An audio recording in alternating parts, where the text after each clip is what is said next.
नमस्कार, एक बार फिर से स्वागत है आप सभी का टीवी 27 न्यूज पर। आपके साथ मैं हूं शिवानी ठाकुर। बुलेटिन की शुरुआत करेंगे, बड़ी खबर का रुख करेंगे।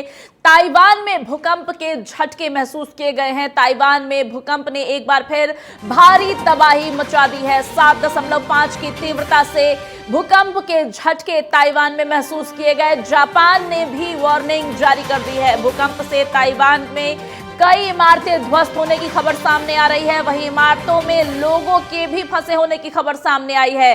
25 वर्षों के बाद ताइवान में सबसे शक्तिशाली भूकंप आया है। फिलीपींस की ओर से भी चेतावनी दी गई है सुनामी को लेकर। इस वक्त की बड़ी जानकारी आपको दे रहे हैं, जहां भूकंप के झटके महसूस किए गए हैं 7.5 रिक्टर स्केल पर, जिसकी तीव्रता नापी गई है। ताइवान में भूकंप के भारी झटके महसूस किए गए हैं। कई इमारतों के ध्वस्त हो जाने की खबर सामने आई है। साथ ही इन इमारतों में कई लोगों के फंसे होने की खबर भी सामने आई है। आपको बता दें कि ये 25 साल बाद हुआ है जब ताइवान में भूकंप के इतने भारी झटके महसूस किए गए हैं। इस भूकंप को लेकर जापान की ओर से भी चेतावनी जारी कर दी गई है। वहीं फिलीपींस की ओर से भी सुनामी की चेतावनी जारी कर दी गई है। ताइवान में भूकंप से तबाही की खबर सामने आ रही है। 7.5 की तीव्रता पर भूकंप के झटके से ताइवान आज सुबह हिला, जहां कई इमारतें ध्वस्त हो गई हैं। वहीं इन इमारतों में कई लोगों के फंसे होने की खबर भी सामने आ रही है।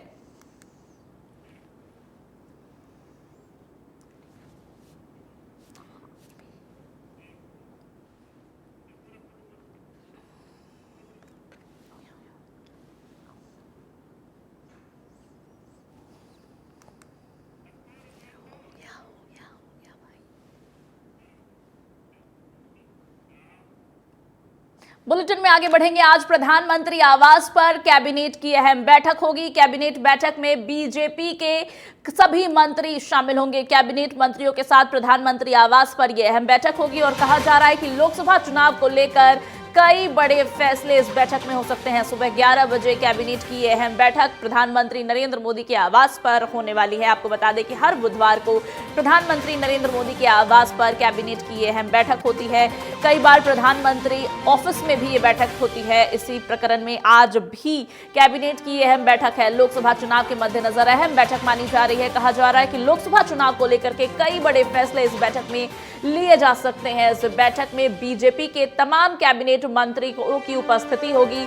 जो मंत्रीगण शारीरिक तौर पर नहीं पहुंच पाएंगे वो वर्चुअली इस बैठक से जुड़ेंगे और बैठक की अध्यक्षता खुद प्रधानमंत्री नरेंद्र मोदी करेंगे। पीएम आवास पर कैबिनेट की अहम बैठक आज होने वाली है। सुबह 11 बजे से कैबिनेट की अहम बैठक शुरू होगी, जिसमें बीजेपी के तमाम कैबिनेट मंत्री उपस्थित होंगे। लोकसभा चुनाव के मद्देनजर अहम बैठक मानी जा रही है। कहा जा रहा है कि लोकसभा चुनाव को लेकर के बड़े फैसले इस बैठक में लिए जा सकते हैं, जिनकी घोषणा बैठक के बाद बीजेपी की तरफ से की जा सकती है। लोकसभा चुनाव को लेकर के बीजेपी के कैबिनेट की अहम बैठक प्रधानमंत्री नरेंद्र मोदी के आवास पर आज सुबह 11 बजे से होगी। कैबिनेट के सभी मंत्रियों के उपस्थित रहने की खबर है। लोकसभा चुनाव के मद्देनजर अहम बैठक माना जा रहा है। कहा जा रहा है कि कई अहम फैसले इस बैठक में लिए जा सकते हैं।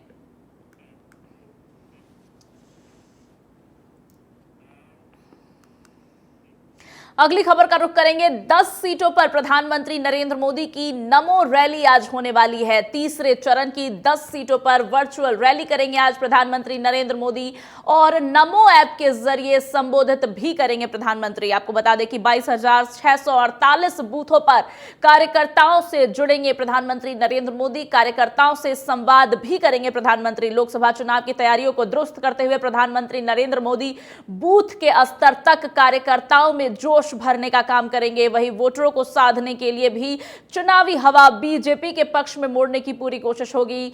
वर्चुअल रैली तीसरे चरण में होने वाली 10 लोकसभा सीटों पर आज प्रधानमंत्री नरेंद्र मोदी करने वाले हैं, जिसमें तमाम कार्यकर्ताओं को प्रधानमंत्री वर्चुअली संबोधित करेंगे। नमो ऐप के जरिए प्रधानमंत्री नरेंद्र मोदी इन कार्यकर्ताओं से वर्चुअली जुड़ेंगे। आपको बता दें कि 22,648 बूथों पर कार्यकर्ताओं के साथ प्रधानमंत्री नरेंद्र मोदी वर्चुअली जुड़कर सीधा संवाद करेंगे। तीसरे चरण की 10 लोकसभा सीटों पर प्रधानमंत्री नरेंद्र मोदी की ये वर्चुअल रैली होने वाली है, जिसमें नमो ऐप के जरिए प्रधानमंत्री नरेंद्र मोदी रैली को संबोधित करेंगे। बूथ स्तर पर 22,648 बूथों के कार्यकर्ताओं से प्रधानमंत्री नरेंद्र मोदी न केवल वर्चुअली जुड़ेंगे बल्कि उनसे नमो ऐप के जरिए वर्चुअली संवाद भी करेंगे।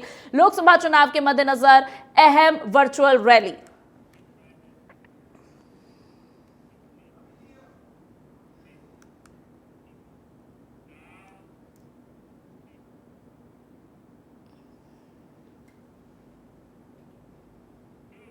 बुलेटिन में आगे बढ़ेंगे। संजय सिंह को जमानत देने पर सुप्रीम कोर्ट ने लिखित आदेश दिया है। कोर्ट ने साफ किया है कि हमने ईडी की ओर से दायर केस और मेरिट पर कोई भी अपनी व्यक्त नहीं की है। ईडी की ओर से एएसजी दिया है कि संजय सिंह को अगर जमानत दी जाती है तो उन्हें इस पर कोई ऐतराज नहीं है। कोर्ट ने इसके मद्देनजर संजय सिंह को जमानत देने के लिए फैसला किया। वहीं कोर्ट ने साफ किया है कि संजय सिंह को मिली रियासत को नजीरे की तरह ना समझा जाए, अर्थात मतलब इसके आधार पर दूसरा आरोपी ऐसी ही राहत का दावा नहीं कर सकता है। वहीं संजय सिंह के वकील ने कोर्ट को आश्वस्त किया है कि वो इस केस में अपनी भूमिका को लेकर जमानत पर रहने के दौरान कोई टिप्पणी नहीं करेंगे। संजय सिंह को मिली जमानत के बाद सुप्रीम कोर्ट की तरफ से साफ किया गया है कि ईडी के फैसले का सम्मान किया गया है। ईडी की तरफ से साफ कहा गया था कि संजय सिंह को जमानत मिलने पर ईडी को कोई आपत्ति नहीं होगी, तब जाकर सुप्रीम कोर्ट ने यह फैसला लिया है। ईडी के एएसजी के बयान पर सुप्रीम कोर्ट ने संजय सिंह को यह जमानत दी है। हालांकि कोर्ट ने साफ किया है कि कोई भी दूसरा आरोपी जो भी इस मामले में आरोपी है वो इस जमानत के तर्ज पर अपनी जमानत की उम्मीद ना करे। ईडी के एएसजी के बयान पर ही संजय सिंह को जमानत दी गई है। सुप्रीम कोर्ट की तरफ से साफ कहा गया है कि संजय को मिली रियासत को दूसरे आरोपी इस तरह से ना समझे और इसके बिना पर अपनी जमानत की अर्जी ना लगाए।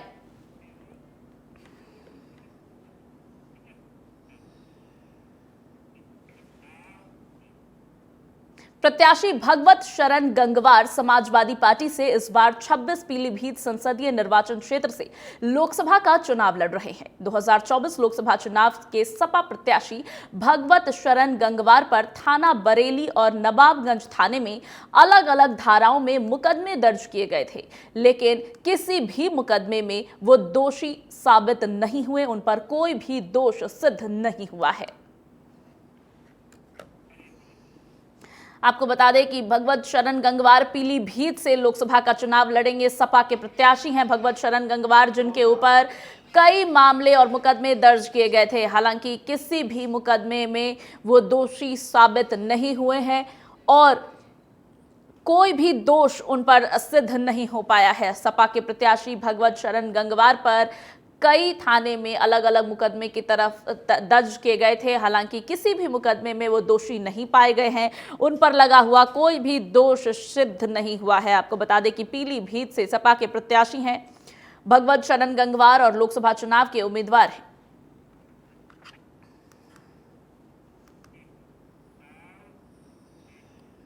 बुलेटिन में आगे बढ़ेंगे। बीजेपी के महाराष्ट्र प्रदेश प्रभारी डॉक्टर दिनेश शर्मा ने कल मुख्यमंत्री एकनाथ शिंदे से उनके वर्षा आवास पर मुलाकात की। मुलाकात के दौरान उप मुख्यमंत्री अजीत पवार, स्कूल शिक्षा मंत्री दीपक केसरकर, विधायक आशीष शेलार भी उपस्थित रहे।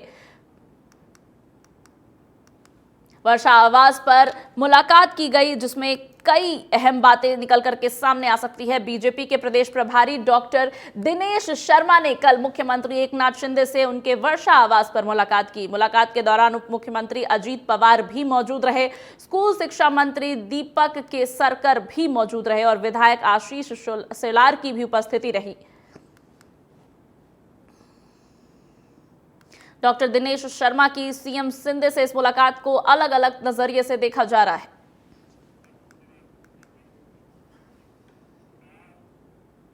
अगली खबर फर्रुखाबाद से है, जहां एक ही गांव में 10 एचवीआई पॉजिटिव मरीज मिले हैं। एचआईवी पॉजिटिव मरीज मिलने से स्वास्थ्य केंद्र में हड़कंप मच गया है, जिसके सीएमओ ने सामुदायिक स्वास्थ्य केंद्र का निरीक्षण किया।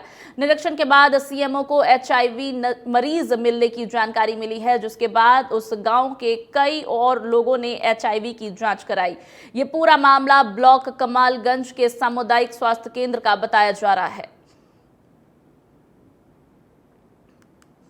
फर्रुखाबाद में एक ही गांव के 10 एचआईवी पॉजिटिव मरीज मिले हैं, जिससे स्वास्थ्य केंद्र में भी हड़कंप मचा हुआ है और पूरे ग्रामीणों की अब जांच की बात कही जा रही है। सीएमओ ने स्वास्थ्य केंद्र का निरीक्षण किया है। आपको बता दें कि एक ही गांव के 10 लोगों के एचआईवी पॉजिटिव मिलने से गांव में भी हड़कंप का माहौल है।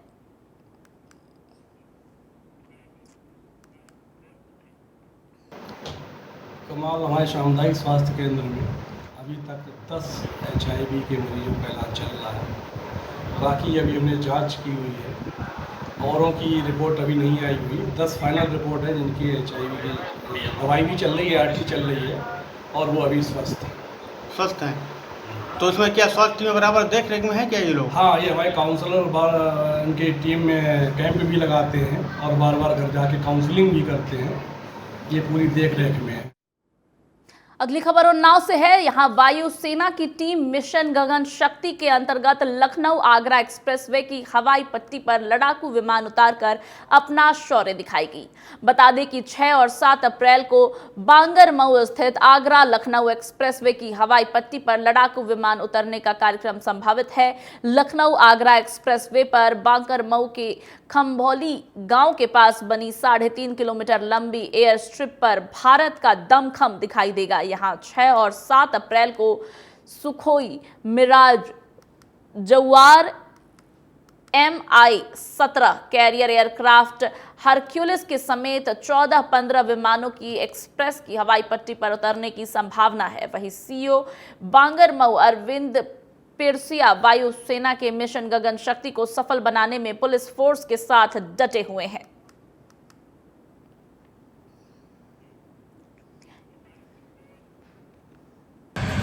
आज एयरफोर्स के कार्यक्रम को देखते हुए यूपीडा द्वारा डायवर्जन स्टार्ट कर दिया गया है, जो कि 239 पॉइंट से लेकर के 244 पॉइंट तक है। लगभग ये 4-5 किलोमीटर का जो डायवर्जन है वो एक्सप्रेसवे का सर्विस लेन के थ्रू चलाया जा रहा है। जो आसपास के गाँव से कट है वहाँ पर पुलिस की सुरक्षा व्यवस्था लगाने के लिए कोई भी गलत दिशा में वाहन यहाँ पर प्रवेश किया जा रहा है। सीएम योगी आदित्यनाथ का आज का कार्यक्रम बेहद व्यस्त रहने वाला है। आज मुख्यमंत्री आगरा वाराणसी में प्रबुद्ध सम्मेलनों में शामिल होंगे। इसके साथ ही मुख्यमंत्री कार्यकर्ताओं से भी मिलेंगे। वाराणसी में सीएम सुबह 11:30 बजे आगरा के एपी कॉलेज में सम्मेलन में शामिल होंगे। वहीं दोपहर 1 बजे आगरा के एमजी रोड पर भी प्रबुद्ध सम्मेलन में मुख्यमंत्री शामिल होंगे। 4 बजे मुख्यमंत्री वाराणसी पहुंचेंगे, जहां प्रबुद्ध सम्मेलन के साथ साथ वाराणसी लोकसभा की बैठक में भी मुख्यमंत्री शामिल होंगे। मुख्यमंत्री योगी आदित्यनाथ आज वाराणसी के दौरे पर रहेंगे। इसके साथ ही वो आगरा में भी कई प्रबुद्ध सम्मेलनों में आज शामिल होंगे। प्रबुद्ध सम्मेलन के साथ साथ मुख्यमंत्री आज वाराणसी लोकसभा की बैठक में भी शामिल होंगे, जिसमें लोकसभा चुनाव को लेकर के कई अहम फैसले किए जा सकते हैं। वाराणसी लोकसभा के कार्यकर्ताओं से रूबरू होंगे मुख्यमंत्री और लोकसभा चुनाव को लेकर के कार्यकर्ताओं में जोश भरते हुए दिखाई देंगे।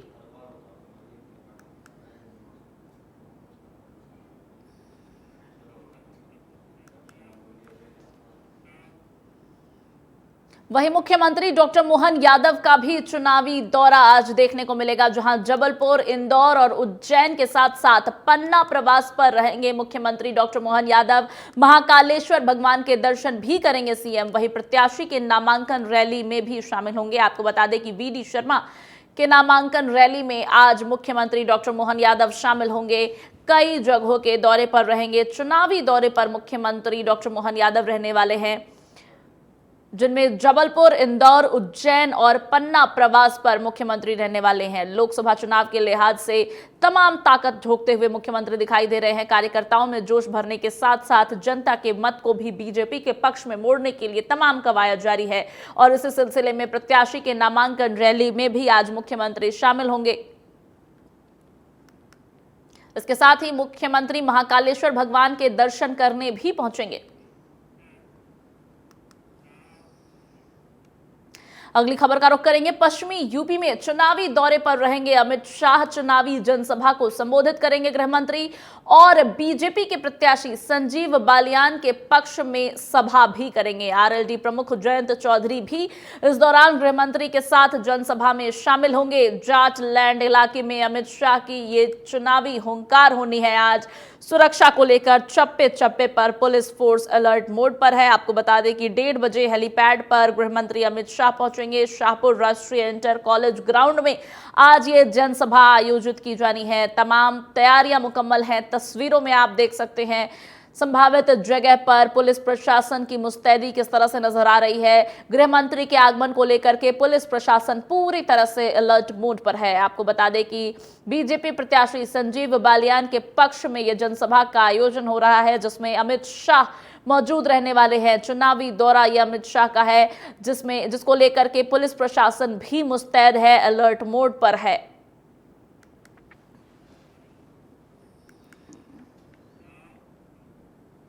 बुलेटिन में आगे बढ़ेंगे और रैया में पुलिस को बड़ी सफलता मिली है, जहां आज सुबह के समय चेकिंग के दौरान पुलिस ने 2 शातिर अभियुक्तों को गिरफ्तार कर लिया है। बता दें कि पकड़े गए आरोपियों के पास से चोरी की हुई मोटरसाइकिल समेत एक तमंचा और कारतूस भी पुलिस ने जब्त किया है। वहीं पुलिस को मिली सफलता पर टीम को 10,000 रुपए का इनाम देने की घोषणा की गई है। पुलिस को बड़ी सफलता मिलने की खबर सामने आ रही है, जहां 2 शातिर बदमाशों को पुलिस ने चेकिंग के दौरान गिरफ्तार किया है, जिनके पास से चोरी की हुई मोटरसाइकिल के साथ साथ बंदूक और जिंदा कारतूस भी बरामद किया गया है।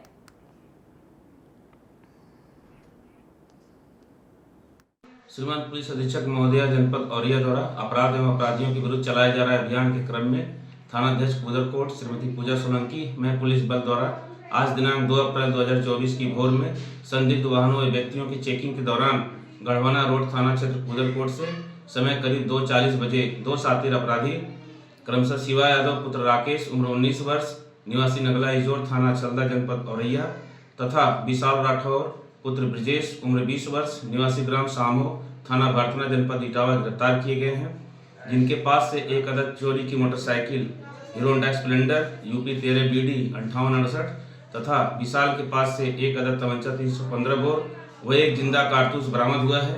गहराई से पूछताछ पर इनके द्वारा बताया गया कि यह मोटरसाइकिल दिनांक 29 मार्च 2024 को नोएडा के फेज 2 से चोरी किया गया है। इस संबंध में फेज 2 थाने में अभियोग पंजीकृत है। इनके आपराधिक इतिहास की जानकारी की जा रही है। अग्रिम विधिक कार्रवाई करते हुए उक्त दोनों अभियुक्तों को न्यायालय रिमांड भेजा जा रहा है। थानाध्यक्ष कुदरकोट व उनकी टीम के इस सराहनीय कार्य हेतु पुलिस अधीक्षक महोदया द्वारा 10,000 लोकसभा चुनाव को लेकर शुजालपुर में मतदाता जागरूकता अभियान चलाया जा रहा है। इसको लेकर शुजालपुर एसडीएम अर्चना कुमारी से हमारे संवाददाता अशोक मीणा ने खास बातचीत की है। इस दौरान उन्होंने क्या कुछ कहा, आइए आपको सुनाते हैं। हैं सुजालपुर एसडीएम मैडम के पास में और लोकसभा चुनाव चल रहे हैं, तो लोकसभा चुनाव को लेकर के मैडम से खास बातचीत करेंगे और जानना चाहेंगे कि क्षेत्र में किस प्रकार की व्यवस्थाएं हैं और कानून व्यवस्था किस प्रकार से बनी रहेंगी, पोलिंग बूथ पे क्या क्या व्यवस्थाएं हैं, किस प्रकार से व्यवस्था रहेंगी, इन सब चीज़ों को जानने के लिए आए हैं। सबसे पहले तो मैडम हमारे चैनल में आपका स्वागत है। Thank you. मैडम बताएंगे कि लोकसभा चुनाव है, तो चुनाव को लेकर के प्रशासन की क्या तैयारियाँ हैं? तो लोकसभा जो आम चुनाव है 2024 का, तो इस संबंध में मैं जानकारी देना चाहूँगी कि 168 शुजालपुर विधानसभा क्षेत्र असेंबली सेगमेंट में 262 मतदान केंद्र हैं और हमने रिसेंटली सभी BLOs की बैठक भी ली है कि जो भी मतदाता अपना नाम जुड़वाना चाहते हैं 1 अप्रैल 2024 की स्थिति में अगर वो 18 साल की एलिजिबिलिटी रखते हैं तो वो अपना नाम अवश्य तौर पर जुड़वाएँ, अपने BLO से संपर्क करें या फिर QR कोड के माध्यम से ऑनलाइन अप्लाई कर सकते हैं। और इसके अलावा अन्य तैयारियों में सेक्टर ऑफिसर्स की हमने बैठक ली। सेक्टर ऑफिसर्स हमें वल्नरेबिलिटी मैपिंग और क्रिटिकल मतदान केंद्र के संबंध में एवं प्रत्येक मतदान केंद्र पर जो अश्योर्ड मिनिमम फैसिलिटीज़ होती हैं उसके संबंध में हमें जानकारी प्रस्तुत कर रहे हैं, जो हम आगे अग्रेषित कर रहे हैं। और इसके अलावा हमने विधानसभा असेंबली सेगमेंट के स्तर पर संबंधित तहसीलदार को नोडल अधिकारी भी बनाया है। विभिन्न जो इलेक्शन की गतिविधियाँ होती हैं और उसकी हम समीक्षा बैठक करके मतलब लगातार जो है निर्वाचन निर्वाचन कार्यों की डेट वाइज जो चीज़ें कंप्लीट होनी चाहिए वो नोडल अधिकारियों के माध्यम से हम कंप्लीट कर रहे हैं। हमारी AROs की बैठक लगातार ज़िले से भी हो रही है और फर्स्ट रैंडमाइजेशन हमारा इस संबंध में कंप्लीट हो चुका है। जल्द ही हमारा जो है सेकंड रैंडमाइजेशन होगा और फर्दर हमारी इलेक्शन रिलेटेड तैयारियां होंगी।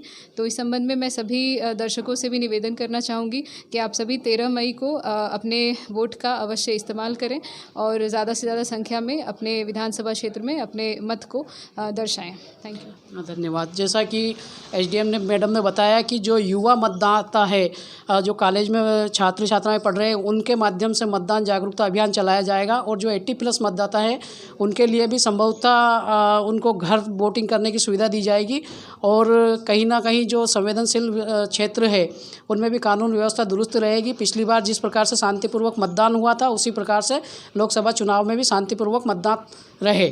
अशोक मीणा, TV27 सुजालपुर। ज्योतिरादित्य सिंधिया ने कांग्रेस प्रत्याशी के चांदी की चम्मच लेकर पैदा होने के सवाल पर पलटवार किया है और पलटवार करते हुए कहा है कि मैं किसी व्यक्ति का जवाब नहीं देने वाला, मैं सेवक था, जिंदगी भर सेवक रहूंगा। पत्नी प्रियदर्शनी राजेश सिंधिया के चुनावी मैदान में उतरने पर उन्होंने कहा कि प्रियदर्शनी मेरे जीवन की साथी है और चुनाव में भी मेरे साथ रही है।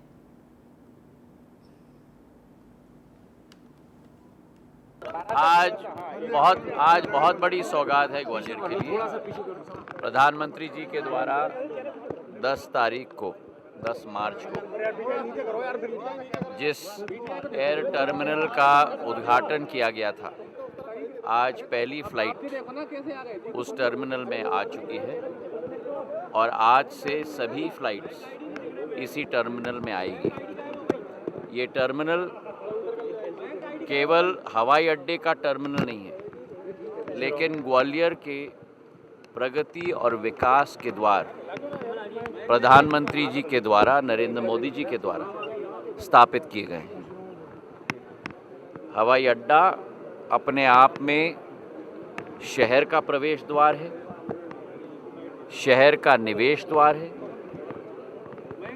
शहर की सांस्कृतिक एवं इतिहास की दृष्टिकोण की द्वार है और आज इस ग्वालियर टर्मिनल से जो यात्री भी आएंगे, ग्वालियर के इतिहास संस्कृति का पूर्ण अनुभव लेकर जब यहाँ से जाएंगे तो ग्वालियर की इतिहास को एक सूर्य की किरण के रूप में पूरे देश में फैलाएंगे। इसका मुझे पूरा ग्वालियर में पुलिस और डकैत के बीच मुठभेड़ की खबर सामने आई है, जहां मुठभेड़ में 50,000 के इनामी डकैत को पुलिस ने गिरफ्तार किया।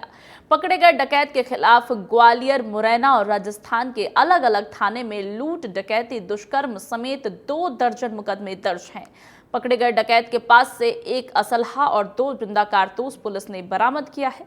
इस दौरान पकड़े गए बदमाश का एक और साथी डकैत अभी फरार है, उसकी तलाश में पुलिस जुटी हुई है।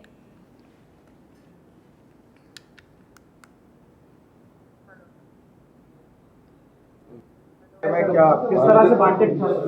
देखिए, जंडेल गुजर जो गैंगस्टर पकड़ा गया है, ये बेसिकली इंटर स्टेट क्रिमिनल है। इसके अगेंस्ट में राजस्थान के धौलपुर डिस्ट्रिक्ट में मर्डर और अटेम्प्ट टू मर्डर केसेस हैं। हमारे यहाँ ग्वालियर में जो एक गैंग रेप की बहुत ही सेंसिटिव घटना हुई थी नाबालिग बालिका के साथ में, उसमें लगातार फरार चल रहा था। इसी गिरफ्तारी को लेके ग्वालियर पुलिस के द्वारा और राजस्थान पुलिस के द्वारा 50,000 रुपये का नाम घोषित था। इसकी गिरफ्तारी की गई है और इसको रिमांड पर लेके बाकी जो इसके एसोसिएट्स हैं उनके बारे में जानकारी दी जा रही है। सर, एक मुठभेड़ करनी पड़ी छोटी सी। ये बेसिकली बड़ा हार्डकोर क्रिमिनल है और इसके जो क्रिमिनल रिकॉर्ड्स हैं, डकैती, लूट, उस तरह क्रिमिनल है और ये पूरी संभावना थी कि ये फायर आर्म इसके पास होगा। पुलिस टीम जो लगाई गई थी वो भी फायर आर्म से इक्विप्ड थी। जब इसके द्वारा पुलिस पर फायर किया गया, उसी समय पुलिस पार्टी के द्वारा भी फायर किए गए हैं और उस पूरी ऑपरेशन में इसकी गिरफ्तारी हुई है। लगभग कितने सदस्य थे सर, इसमें कुछ बताया इसने पूछताछ में? अभी तक इसके साथ में एक दूसरा जो आरोपी है वो फरार हुआ है, बाकी पूछताछ कर रहे हैं क्योंकि लंबे समय से फरार था। इसके साथ में और एसोसिएशन हो सकते हैं, उसकी जानकारी ली जा रही है। इस बुलेटिन में मेरे साथ फिलहाल इतना ही, लेकिन खबरों का सिलसिला आगे भी लगातार जारी है। आप बने रहिए हमारे साथ, देखते रहिए TV27 न्यूज।